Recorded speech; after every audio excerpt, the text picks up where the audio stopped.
No discussion about decorating with color would be complete without some mention of decorative painting techniques. Virtually all forms of decorative painting involve manipulating paint once it is applied to walls or woodwork to give it a variegated, mottled, or patterned appearance. To make the paint easy to manipulate, it's typically modified into a wash or glaze, which extends the open time of the finish. There are many different formulas for glazes, but one that is very versatile consists of 1 part top quality interior latex paint, 1 part water, and 4 parts latex glazing liquid. The ingredients in this basic recipe can be adjusted to make the glaze thinner or thicker to suit your customer's taste and work speed. Some of the more common decorative painting techniques are sponging, stippling, and rag rolling.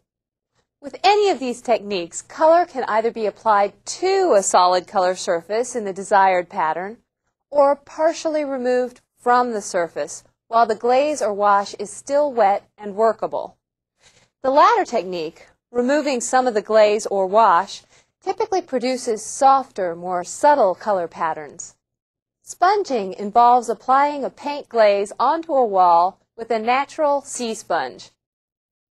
By continually changing the angle of the sponge, a pleasant, varied pattern is created.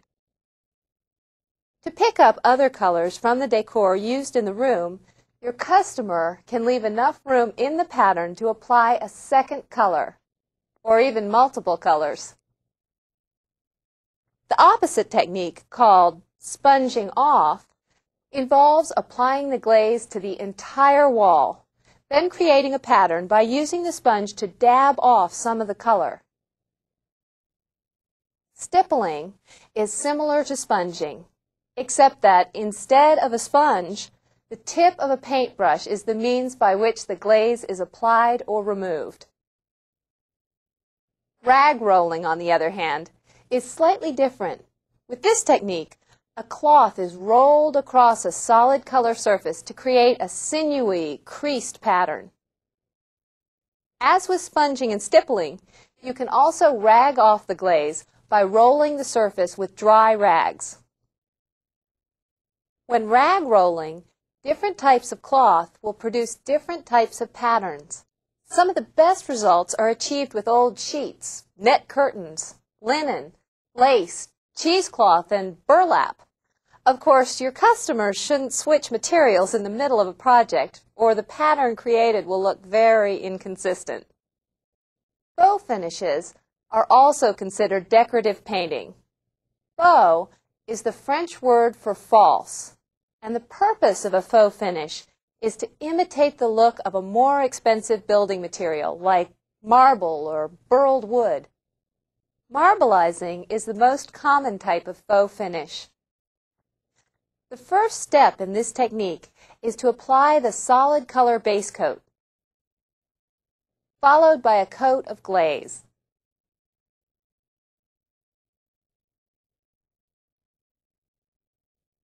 Veins are brushed into the surface in a random, fidgety pattern.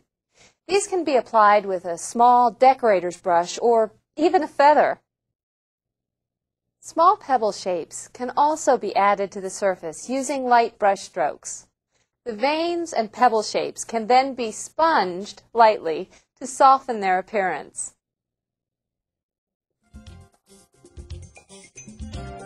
As you can see, there's a lot to know about decorating with color, but by familiarizing yourself with the color wheel, color schemes, color psychology, and decorative painting techniques, you can be a big help to your customers, be they contractors, homeowners, or do-it-yourselfers. Fortunately, working with color is a great deal of fun, so enjoy your study of color and put it to work in your store.